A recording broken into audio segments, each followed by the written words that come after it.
করে সুন্দর করে জুত সই করে ওড়নাটাকে মুখে দিয়ে মাথাতে বেঁধে আছে, যে পুরা মাথা ঢাকা আছে, পুরা চেহারাটা ঢাকা আছে, শুধু চোখ দুটা জিপ জিপ জিপ জিপ করে দেখা যাচ্ছে, আর কিছু দেখা যায় না। বাকি শরীরটাতে সালোয়ার কামিজ আছে, আপনি বলতেও পারবেন না এটা সর্দারের বেটি না এটা মাস্টারের বেটি। যাতে ওকে চিনতে না পারা যায় তার জন্য বুরকার মানে হলো কি পর্দা, আর ওড়নির মানে হলো পর্দা। পর্দা করেছে কিসের জন্য? হারাম কাজ করবে তো লোকে যেন জানতে না পারে তার জন্য। এখন বাড়ি থেকে বেরিয়ে যদি আসছে, কোনটা গেলি? প্রাইভেটের স্যারের কাছে কেন গে মা? প্রাইভেটের মাস্টারের কাছে যাবে তো টিফিন কি বলে ক্লাসের টাইম আছে 3টা থেকে, ও চলে গেল 2টা থেকে। কেন? যে ওর 2টা স্যার, একটা ওর আসল স্যার, ওকে যদি স্যার না কে যদি সাঁড় কহেন তাও হবে। এই স্যারের সাথে আগে 1 ঘন্টা গল্প করবে, ভাঁজ লাগাবে, লাগিয়া তখন লেখাপড়ার যেটা শেয়ার ওর কাছে তখন কিছু লেখাপড়া করবে, আর করার পরে তখন ফের দুজনা মেলে ওখান থেকে বের হবে। এমনই পচা লাইন ঘাট করা আছে। যখনই বের হবে ঘাড়ে হাত দিয়ে, আর না হয় আঙুলে আঙুল ভরে দিয়ে এমন ভাবে হাঁটাহাঁটি করবে, টাউনে বাজারে ঘাটে মাঠে হাঁটে, দেখে মনে হবে যে এরা আপনজন, এবং 32,893 টাকা মোহর দিয়ে একে বিয়ে করে এনেছে। আঙুলে আঙুল ভরা আছে, এভাবে হাঁটছে। অথচ যদি খোঁজ নিয়ে দেখেন এর সাথে কোনো সম্পর্ক নাই, শুধু একটা সম্পর্ক, যার নাম হলো লাভ। লাভ, এই লাভ করেছে, প্রেম করেছে, প্রেমের সম্পর্কে এত গপস হয়ে দুজন ঘুরে বেড়াচ্ছে। রাসূলুল্লাহ বলছেন সময় আসবে যেদিন তোমরা দেখতে পাবা, কি দেখতে পাবা? মেয়ে ছেলেদের ব্যাপারে রাসূলুল্লাহ বলছেন ইয়াতাসাফাদুনা তাসাফুদাল হামিরে, রাস্তা চলছে তো কেমন হয়ে, রাস্তা চলবে তো কেমন হয়ে? তো গাধার মতো হয়ে রাস্তা চলবে। এর মানেটা কি? গাধা যদি রাস্তা চলে 5 জন মিলে, তো কোনোদিন গাধা ভদ্রভাবে আগাবে না। একটা গাধা আর একজন গাধার গায়ে পড়বে, একটা গাধা আর একটা গাধাকে মাথা দিয়ে মারবে, একটা গাধা আর একটা গাধার লেজ কামড়াবে, একটা গাধা আর একটা গাধার ঘাড় কামড়ে দেবে। ওরা স্থির হয়ে হাঁটবে না। গাধার যেমন হাঁটবার চলনটা হলো বদ চলন, গায়ে গা লাগিয়ে হাঁটা, তেমনি সেই যুগের ছেলে আর মেয়েরা বাইরে বের হতে গেলে এরা ওই রকম করে হাঁটবে যেমন গাধা আর গাধি দুজনে জোড়া লেগে হাঁটে। আজকে দেখতে পাচ্ছি শামসির বাজারে, আজকে দেখতে পাচ্ছি কোড়িয়ালের বাজারে, যেখানে সেখানে সব জায়গাতে দেখা যায় যে মেয়ে আর ছেলে বাইরে বের হতে গেলে জোড়া হয়ে যায়। হ্যাঁ হ্যাঁ হ্যাঁ, ঠিক ঠিক আছে, ঠিক আছে, ঠিক আছে। তো এটাও তো চলে এসছে। আর আপনারা আমাকে মাফ করে দিন। মুলি মঞ্জুর কোথায় আছো? আচ্ছা ঠিক আছে। আর একটা কথা বলে দিই খালি, না না একটু ধরিয়ে দিয়ে আমাকে একটা কথা। রাসূলুল্লাহ বলছেন ইন্না সাআদাতান নাসে বিদুনিয়া, দুনিয়ার দিক দিয়ে সেই জমানায় ভাগ্যবান মানুষ যাকে মনে বলবে লোকেরা। দুনিয়াতে মানুষ যেই লোকগুলোকে সুখী লোক বলবে এবং ভাগ্যবান লোক বলবে, তারা কারা? তো রাসূলুল্লাহ বলছেন লোকাবনে লোকা, যেটা লোক কি হবে?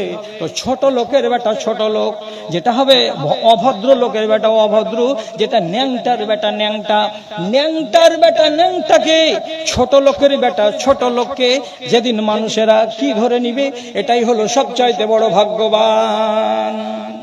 কি মানে? কি মানে হলো জানেন? যার বাপ বিড়ি খাইত তো কি না খাইতে পারত না, এরা খাইছে তো একটু দিয়েছে, তো যে খাইবে ও তো দাতা কম লয়, আরো 4-5 টান হইবে না, টেনে গেলে ধর এখানে খা।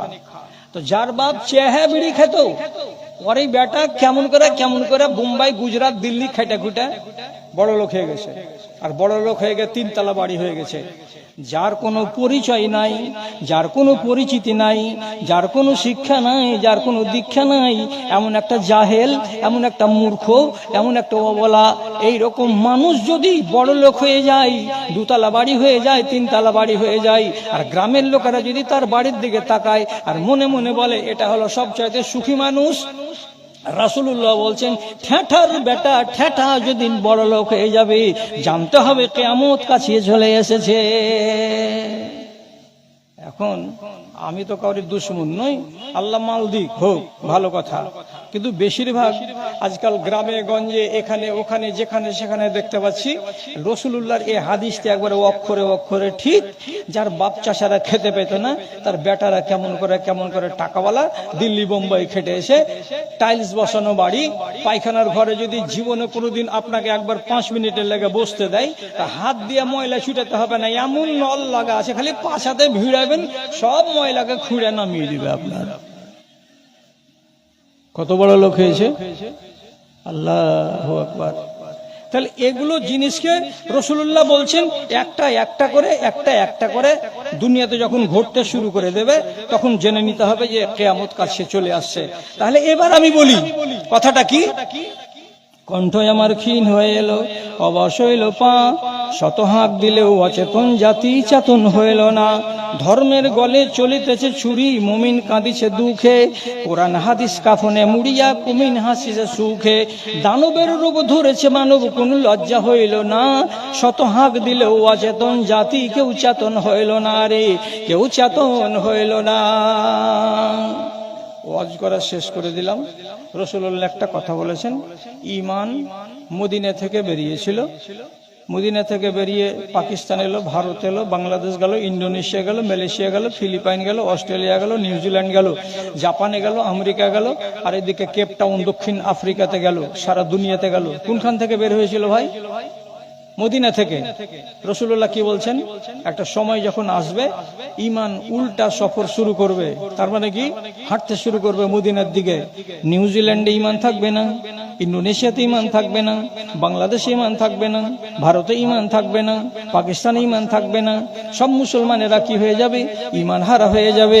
এই ঈমান কোথায় চলে যাবে?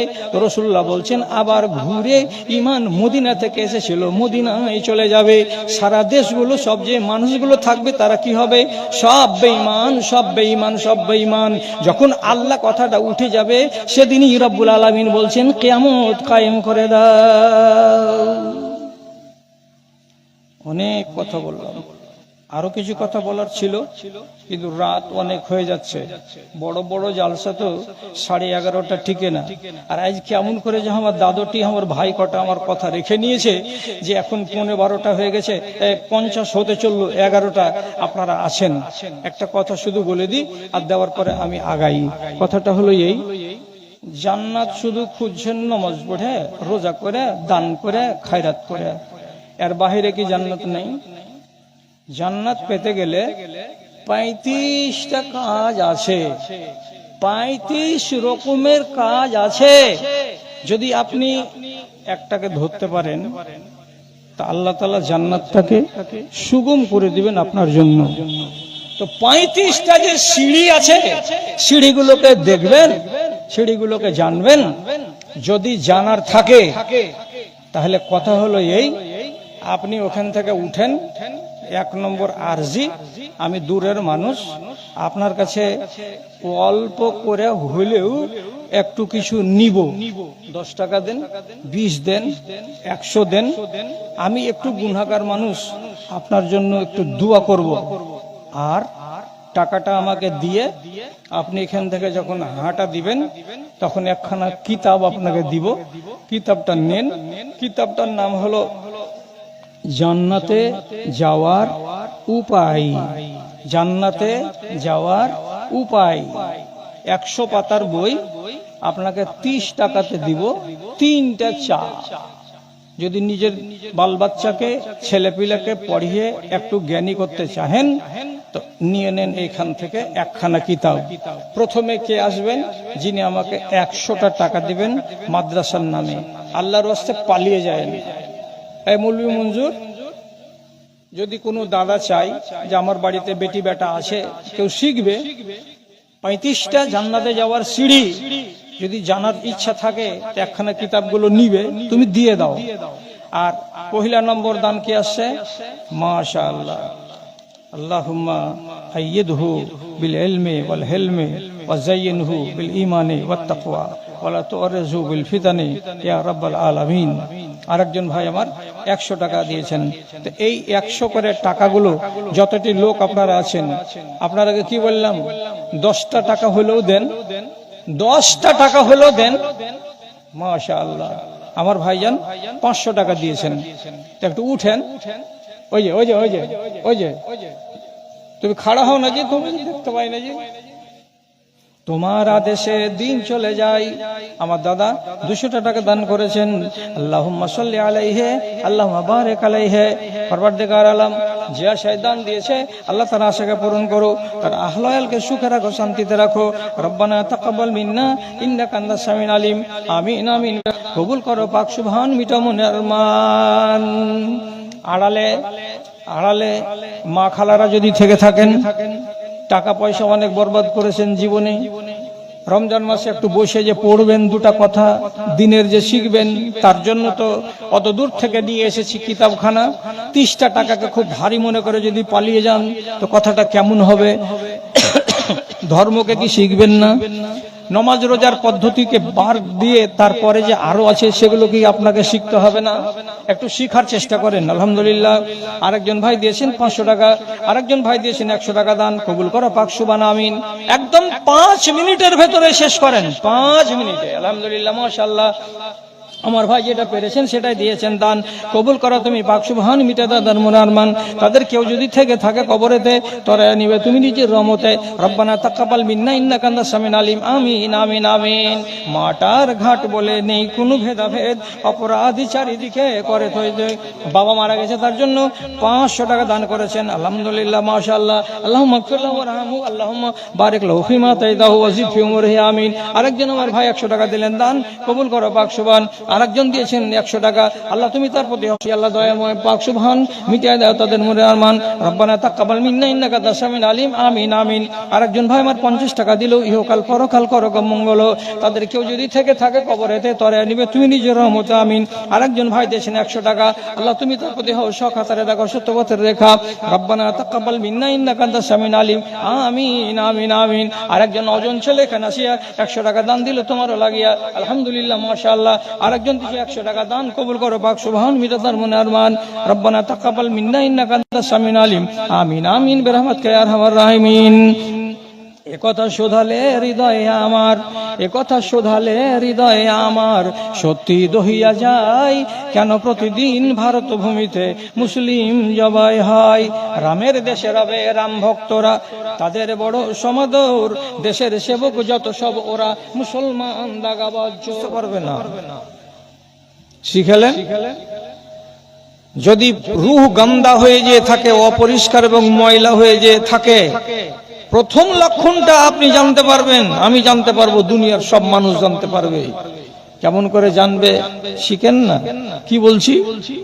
যখন মরণের টাইম আসবে, যখন আপনি মরবেন, ঠিক সেই মুহূর্তে আল্লাহর ফেরেশতা রূহটাকে নেওয়ার জন্য ডাক দিবে।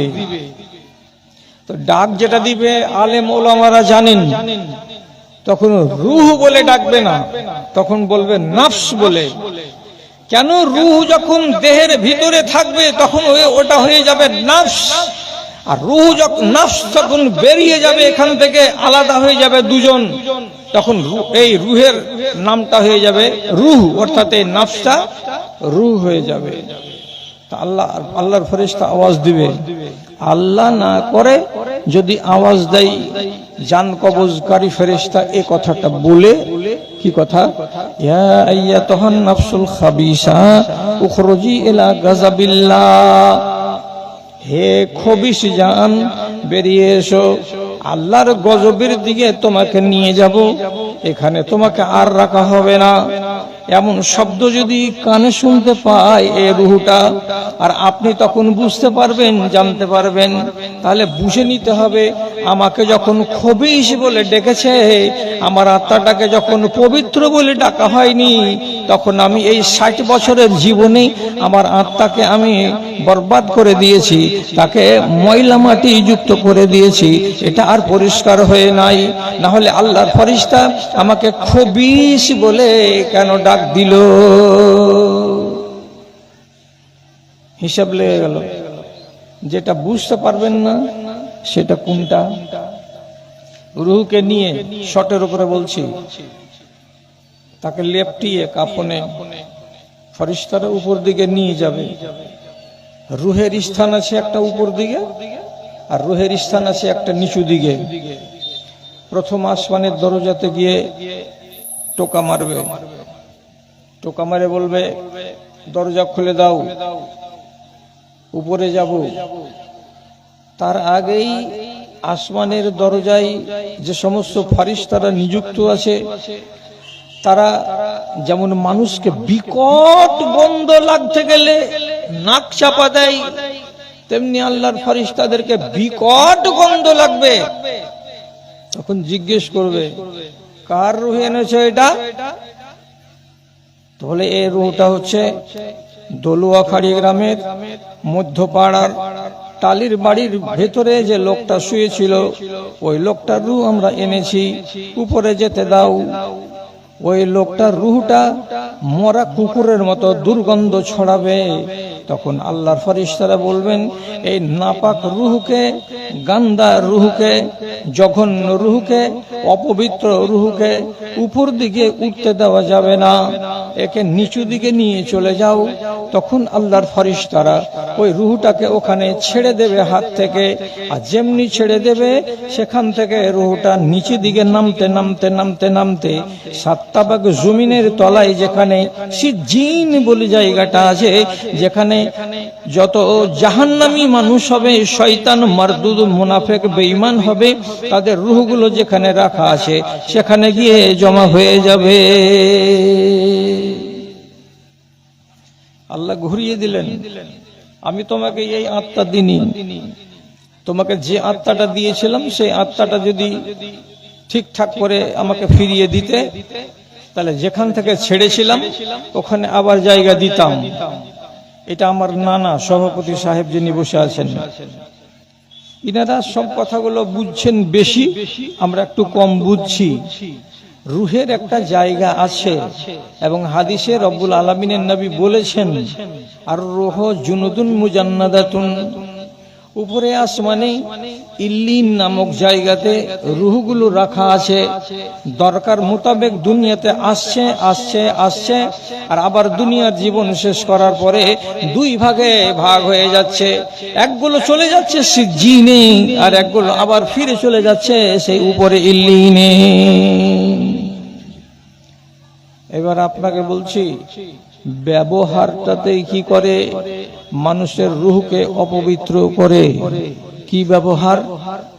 আল্লাহ যা বলেছেন করতে তা করলে রূহ পাক থাকবে, আল্লাহ যেটা বলেছেন না করতে তা না করলে, তা যদি না মানেন রূহ গান্দা হবে। আল্লাহর কানুন আছে 2টা, একগুলোর নাম হলো করো আর একগুলোর নাম হলো ছাড়ো। একগুলো ছেড়ে দেওয়া আর একগুলো হলো আঁকড়ে ধরা। যেটা আঁকড়ে ধরা সেটাকে ধরে থাকেন, যেটা ছেড়ে দেওয়ার সেটাকে ছেড়ে দেন, আপনার আত্মাটা রূহটা পরিষ্কার থাকবে। কিন্তু এবার বলেন, চুরি করতে হবে কি না?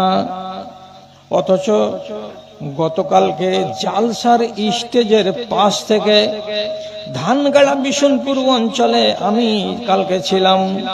বেলা 1টার সময় জালসা শেষ হলো, একটা পালসার মোটর সাইকেল ওখান থেকে চুরি হয়ে গেল। কে চুরি করলো? জালসা শুনতে কি অমুসলিমের বেটারা এসেছিল? আসেনি, আসেনি, মুসলমানের বাচ্চা চুরি করে নিল। এই মজলিসে আল্লাহ আমাকে মাপ দিও, পাবলিক আপনারাও মাপ দিবেন। এখানে 100টার ভিতরে 20টা মানুষ আছে যার মুখের ভেতরে হারাম জিনিস খৈনি ভরা আছে, আর এখানে 100টা লোকের ভেতরে 60টা লোক কেমন আছে তার মুখের ভেতরে তিরঙ্গা গুটখার মতো 26 জিনিস ভরা আছে। এরা 1000 বার করে শুনেছে যেগুলো হলো নেশা, এগুলো হারাম, এগুলোকে ছেড়ে রাখতে হবে, আজ পর্যন্ত ছাড়তে পারেনি। তাহলে মজলিসে যারা বসে আছে এরা কি বেদিনের বেটা, এরা কি মুশরিকের বেটা, এরা কি কাফেরের বেটা? না, এরা কেউ কাফের নয়, এরা সবকটা মুসলমানের বাচ্চা। হারামকে ছেড়েছে কি ছাড়েনি? হারাম ধরে আছে। আচ্ছা, আর কি? আল্লাহ রাব্বুল আলামিন বলছেন তোমাকে দিনে আর রাতে আমি চাই তোমার সারাটা শরীরের ভেতরে সব থেকে পবিত্র যেটা দেহের অঙ্গ সেটা হলো তোমার মাথা, আর মাথার ভেতরে সব চাইতে মুহাব্বতের জায়গা হলো তোমার কপাল। তুমি আমার নামে পাক জমিনে দিনে আর রাতে 5 বার কপালটাকে টেকিয়ে দাও।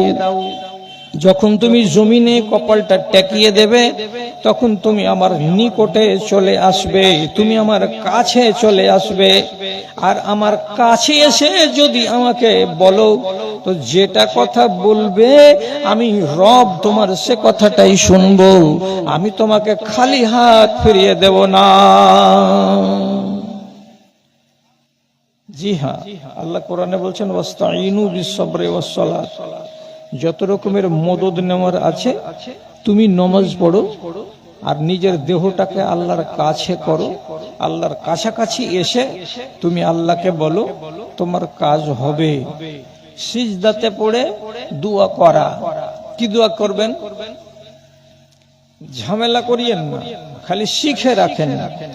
আপনি পাবলিক আরবিতে দোয়া মুখস্থ নাই, 2 রাকাত নফল নামাজ পড়বেন, তো নফল নামাজে সাজদাতে গিয়ে আপনি যদি বানাওয়াটি দোয়া বলেন, এমনি বানাওয়াটি দোয়া, তো এক দল আলেম বলছেন নিজের ভাষাতেও যদি বলে তবুও নামাজ নষ্ট হবে না।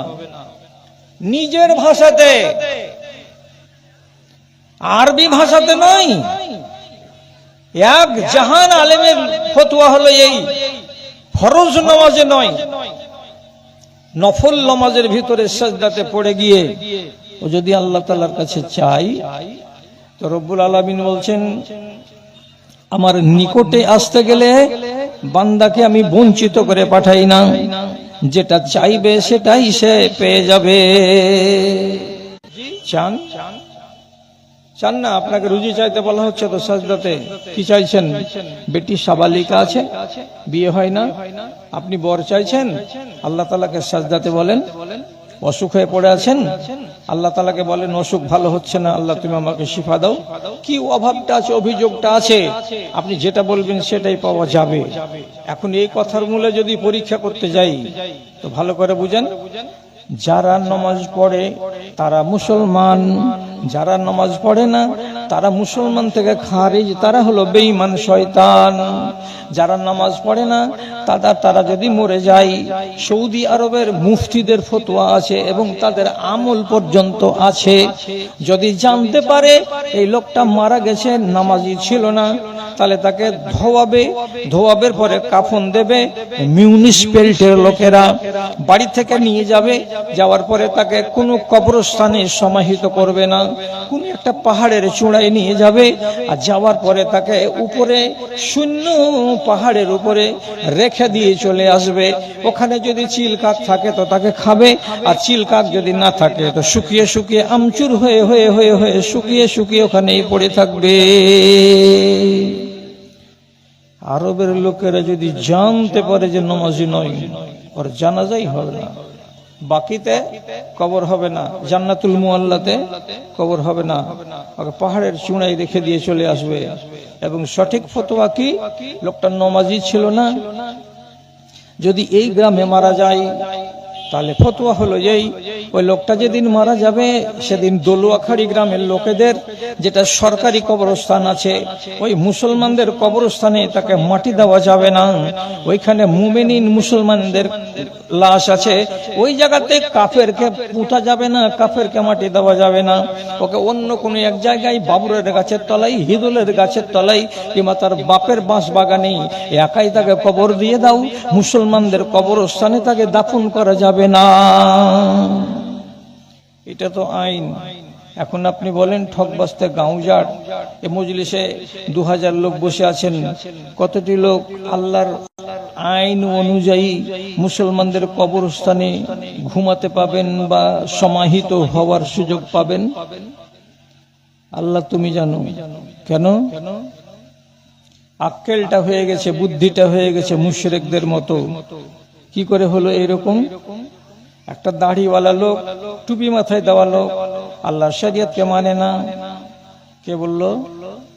খোঁজ নিয়ে দেখো গা, বেটিকে জমি দেয়নি, সব জমি বেটাকে লিখে দিয়ে বসে আছে। দাড়িওয়ালা নয়, তবুও টুপি মাথায় দেয়, একটু নমাজের জাগুলো করে। লোকটার খোঁজ নিয়ে দেখো গা, এর ভেতরে অন্যান্য দোষ আছে। কেমন দোষ? এই লোকটা হারাম ব্যবসা করে, সুদের সঙ্গে জড়িয়ে আছে। ওকে 1000 বার বুঝাতে গেলে সুদের ব্যবসা ছাড়েনি। বাড়ি করেছে সুদের টাকায়, গাড়ি করেছে সুদের টাকায়। যে মানুষটা সুদখুরি করে মরবে, সে মানুষটা তো জান্নাতি নয়। কত আছে এমন ঠকবাস্তে গাঁওজাড়। চায়ের দোকানে আশেপাশে যদি কোনো তীরমোহনী থাকে, তো মাগরিবের টাইমে চা খেতে গিয়ে বসে আছেন, ওই বেঞ্চের ভিতরে গায়ের মুসলিম তাও আছে, উজ্জ্বল কুমার আছে, হরেন আছে, তারপরে তপন আছে, শঙ্কর আছে, বিভিন্ন লোক নামের চার দোকানে চা খাচ্ছে। আপনিও খাচ্ছেন। আজান পড়ে গেল, হাইয়া আলাল ফালাহ, হাইয়া আলাস সালাহ, নামাজ পড়তে এসো। নামাজ পড়তে যদি না আসবে তো আল্লাহ তাআলা আবার বলাচ্ছেন, হাইয়া আলাল ফালাহ, তোমার কল্যাণের জন্য তুমি এসো, তোমার লাভের জন্য এসো। তারপরে যদি দেখা যায় আপনার পাছাটা বেঞ্চে লেগেই আছে, আপনি নিজের পাছাটা বেঞ্চ থেকে ছাড়াননি, আল্লাহর ডাক আপনাকে বেঞ্চ থেকে খিঁচতে পারলো না, টানতে পারলো না, আপনি ওই জায়গাতে বসেই থেকে গেলেন। তো যেমন সুজল, যেমন উজ্জ্বল, যেমন আর লোকগুলো বেঞ্চে বসে থেকেই গেল, নামাজ পড়তে গেল না। ওর তো নামাজ নাই, আপনার নামাজ ছিল, অথচ আপনি তাদের মতো বসে থেকে গেলেন। তাহলে আপনি ইনসাফ করে বলেন তো, যে ওই তপন কুমারের থেকে আর স্বপন কুমারের থেকে আর আপনার মতো নুরুল ইসলামের মাঝখানে কয় আনা তফাৎ আছে রে দাদা? ফরক আছে? নাই। এরকম লোক কতটি পাবেন? ওই যে ঝাঁকে ঝাঁক। যেদিন ইজা জা সূরাটা নাজিল হলো, যেদিন ইজা জা সূরাটা নাজিল হলো, একটু মাথাটাকে নাড়ান নাজি। তো এই সূরাটাতে কি লেখা আছে? যে ইয়াদখুলুনা ফি দীনিল্লাহি আফওয়াজা, ইসলামের ভেতরে ঝাঁকে ঝাঁক, ঝাঁকে ঝাঁক মুশরিকেরা ঢুকতে লাগবে, আর দ্বিধা করবে না, আর জ্বালা যন্ত্রণা করবে না। এখন সারি সারি সারি সারি লোক ইসলামে দীক্ষিত হবে। তো যেদিন এমন পজিশনটা তৈরি হবে, হে নবী, সেদিন আপনাকে আর দুনিয়াতে রাখা হবে না, আপনাকে আসমানে নিয়ে চলে যাওয়া হবে, দায়িত্ব শেষ। তো ইসলামে ঢুকেছিল মানুষ দলে দলে, দলে দলে। আবার ওলামায়ে দ্বীন বলছেন কি, বিভিন্ন হাদিসের আলোকে যেভাবে দলে দলে মুসলমান হয়েছে, ইসলামে ঢুকেছে, একদিন আসবে যে ওই রকম দলে দলে ইসলাম থেকে মানুষ বেরিয়ে যাবে, দলে দলে বেরিয়ে যাবে, দলে দলে বেরিয়ে যাবে। ওই দিন কি এসেছে এখন আমাদের দেশে? না, আসেনি। আপনি বলছেন আসেনি, আমি বলছি আসছে, এসে গেছে। কেমন করে? আমি চিনি না, কিন্তু আপনাকে চিনিয়ে দিচ্ছি। কি কথা বলে চিনাচ্ছি? লা ইয়াজনি জানি হিনা ইয়াজনি ওয়া হুয়া মুমিনুন। কোন মানুষ যদি জেনা করে, তো জেনা করার সময় মানুষটা মুমিন থাকে না। এবার জেনা করেছে সোমবারের দিন কোন ছেলে এবং কোন মেয়ে, ওই ছেলেটা কি খাস করে আল্লাহর মসজিদে গিয়ে আল্লাহকে বলেছে, রব্বুল আলামিন সোমবারের দিন রাতের বেলায় আমের বাগানে উমুকের মেয়ের সঙ্গে বদফেলি করেছি, আল্লাহ তুমি আমাকে মাফ দাও, আল্লাহ তুমি আমাকে ক্ষমা দাও। যতক্ষণ পর্যন্ত ক্ষমা হয়নি ততক্ষণ পর্যন্ত আপনার কাছে ঈমান নাই, আপনি ঈমান থেকে খারিজ হয়ে রয়েছেন। নবীজি বলছেন, ওয়ালা ইয়াশরিবুল খামরা শারিবুন ওয়া হুয়া মুমিনুন। যে কোনো মানুষ মদ পান করে, তো যখন মদ পান করে তখন সে মুসলমান থাকে না, মুমিন থাকে না, মুমিন থেকে বেরিয়ে যায়। তো যখন কোনো মানুষটা বোতলের মদকে খেয়ে হুঁশ হারিয়ে দিল, হুঁশ হারিয়ে দেওয়ার 6 ঘন্টা পরে যখন তার হুঁশ ফিরে এলো, তখন কোন মদখোর কি আল্লাহর মসজিদে যায়, আর যাওয়ার পরে বলে, আল্লাহ রাব্বুল আলামিন গতকাল সন্ধ্যার সময় মদ খেয়েছিলাম, 8 ঘন্টা একেবারে বেহুশ হয়ে পড়েছিলাম, আমার তো ঈমান ছিল না, তুমি আমাকে মাফ দাও, ক্ষমা দাও। যতক্ষণ পর্যন্ত মাফ না হবে ততক্ষণ তার ঈমান তার ভিতরে ফেরত আসবে না। কিন্তু আমাদের দেশের হাজার হাজার মদখোর